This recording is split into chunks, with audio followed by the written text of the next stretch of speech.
Hi, my friends. Today, I want to present you a new story. Enjoy watching it. I was 7 the first time I realized my parents weren't like other parents. Other kids went to bed with bedtime stories and gentle kisses. I went to bed with blaring music shaking the walls, the kind that rattled my ribs and made my skull throb. Stay awake, my father, Lincoln, would command, arms crossed as he leaned against the doorframe. If you're tired, find a way to stay up. Life doesn't give you a break. I tried. I really did, but my small body wasn't meant to function without rest. My head would bob, my eyelids too heavy to fight. Then came the punishment, a splash of cold water, a stinging slap to my calf, and the music blasting louder. I'd wake up in shivers, my body trembling from exhaustion, the edges of my vision swimming with black spots. When I was 10, they introduced another lesson, hunger. If you don't find a way to eat, you don't deserve to. My mother, Amara, would say coldly, shutting the fridge as I reached for food. At first, I thought they'd eventually give in, that it was a test, and by dinner time they'd let me eat. They didn't. The first day, my stomach growled so loud it hurt. The second day, I learned that stale crackers from the neighbor's trash could be edible. The third day, I discovered a bakery threw out unsold bread at night. That lesson stayed with me. Survival isn't about pride, it's about knowing where to look. By 14, I had learned my lessons well, but nothing could prepare me for what happened next. It was late in the afternoon when my father's truck pulled onto the dirt road of a highway motel, one of those rundown places with flickering neon signs and cigarette-stained carpets. "This is where we part ways," Eric Lincoln said, pulling the keys from the ignition. My mother sat in silence, staring out the window as if this wasn't happening. I laughed uneasily. "Good one." My father turned in his seat, his face impassive, not a joke. Panic clawed up my throat. "You're leaving me here? We've given you enough," Amara said. "Time to figure things out for yourself." I looked at them, the people who were supposed to protect me, love me. I tried to find a hint of remorse in their eyes, something that suggested this was a cruel lesson, not a final decision, but all I saw was indifference. Lincoln tossed a crumpled $20 bill onto my lap. "That should be enough for a night," he said, opening his door. I scrambled, heart pounding. "Wait, where am I supposed to go? What am I supposed to do?" "Figure it out," my mother said, finally turning to me. "That's the point." I lunged for the door handle, but Lincoln grabbed my wrist in an iron grip. "No coming back," he warned. "We're done." And then they were gone. I stood there, watching the taillights disappear into the horizon, my breath coming in short, desperate bursts. I was alone, and this time no one was coming to save me. The motel parking lot smelled of gasoline and damp asphalt. I stood frozen, the crumpled bill digging into my palm. My parents were really gone. They had abandoned me like a stray dog by the side of the road. The motel's neon sign flickered above me, buzzing like an angry wasp. I stepped inside, my sneakers sticking to the grimy floor. The man behind the counter barely looked up from his newspaper. "Rooms, 20 at night," he muttered. I hesitated, fingers tightening around the bill. If I used it now, what would I do tomorrow? "Do you have a phone?" My voice cracked. The man jerked a thumb toward the pay phone in the corner. My hand shook as I dialed the only number I could think of, my Aunt Kimberly. I hadn't seen her in years, not since she and my mother had a falling out, but I remembered she had once held me tight and whispered, "If you ever need me, call." The phone rang twice before a groggy voice answered. "Hello? Aunt Kimberly?" I gasped, my throat tightening. "It's Eric." There was silence, then a sharp intake of breath. "Eric, what's wrong?" "They left me," I whispered, my voice trembling. "Mom and Dad, they left me at a motel on Highway 16. A string of curses exploded from the other end. "Stay there, I'm coming." The line went dead.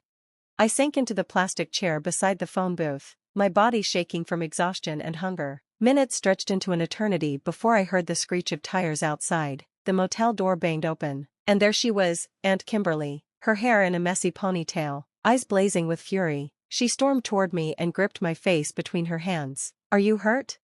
I shook my head, unable to stop the tears from spilling over. She pulled me into a fierce hug, murmuring, "Those monsters." Then she grabbed my bag, just a school backpack with a few clothes, and led me to her car. As we drove, she ranted under her breath, "I always knew they were cruel, but this is a new level of evil." She shot me a glance. "You're never going back there, do you hear me?" I nodded, my throat too tight to speak. For the first time in my life, someone was on my side.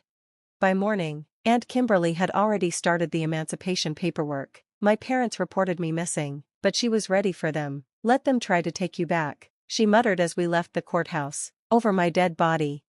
With her help, I finished school, went to college, and built a life far away from the people who had left me to rot. I became someone they never expected, someone successful, and I never looked back.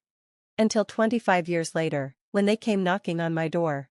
I barely recognized them when they showed up at my office. Lincoln and Amara stood in the lobby, their faces tight with forced smiles. Age had softened their once commanding presence, gray streaked my father's hair, and my mother's once proud posture carried a slight stoop, but their eyes still held that cold calculation. "Eric," my mother breathed, her voice syrupy sweet. "It's been too long." I leaned against my desk, arms crossed. "Not long enough." A flicker of annoyance passed over my father's face, but he quickly masked it. "We're here because we need your help," he said. I said nothing.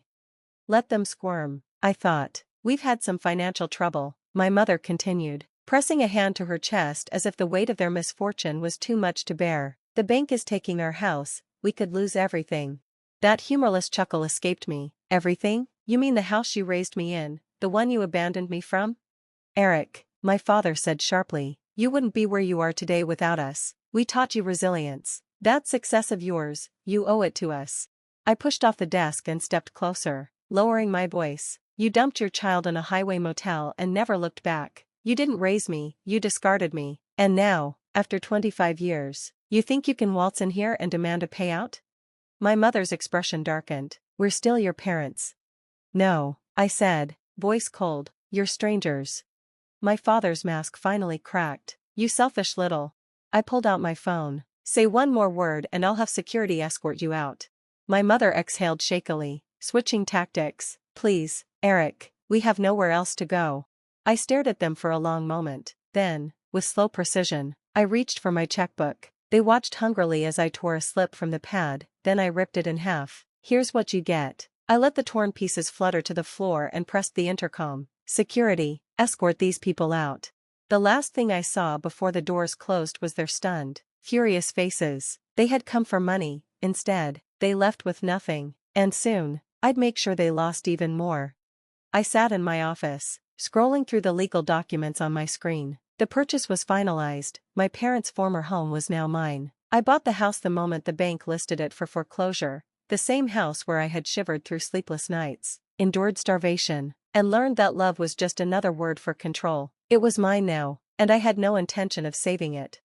It wasn't about money, it was about justice. The same walls that had echoed with their cold-hearted lessons would soon crumble before the world's eyes. I had prepared everything meticulously. I compiled every document, every recorded conversation, every witness statement detailing the torment they put me through, starving me, abandoning me, forcing me to fend for myself like a stray dog. I wrote down every swear word, every insult, every cruel thing they uttered when they met me in my office. Then I sent it all in a single email to every relative who had ever dismissed my suffering. The subject line was simple: the truth about Lincoln and Amara.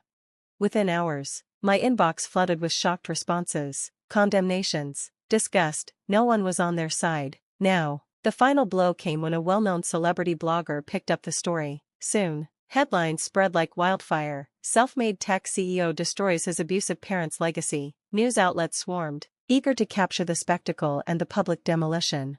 The office door burst open. Lincoln and Amara had once again invaded my office, their faces twisted with rage. "You planned this," my father growled. "You set us up." I met his glare with icy calm. "No, you did. The day you left me in that motel, you wrote the ending to your own story." My mother's voice trembled. We made mistakes, but this, destroying our home in front of the whole world." I turned my monitor to face them. The live feed from the demolition site showed a crowd gathered, journalists, bloggers, distant relatives who once turned a blind eye. The camera zoomed in on the wrecking ball poised for its first devastating strike. Their panic was instant. "Stop it," my mother shrieked. "You have to stop it." "No, I don't," I said, my voice steady, unshaken. "You had your chance to amend. Instead, you came here demanding more."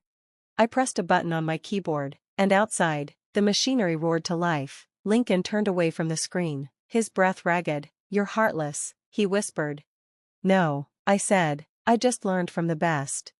A thunderous crash rang through the speakers as the wrecking ball struck the house. Their house collapsed in a cloud of dust and broken memories. The cameras caught it all, the world had seen the truth. And I walked away, leaving them to face what they had built. Nothing. Friends, what do you think of this story? Write your opinion in the comments. Would you like more stories? Don't forget to subscribe and hit the bell button so you don't miss any videos. See you tomorrow. 2 of 2.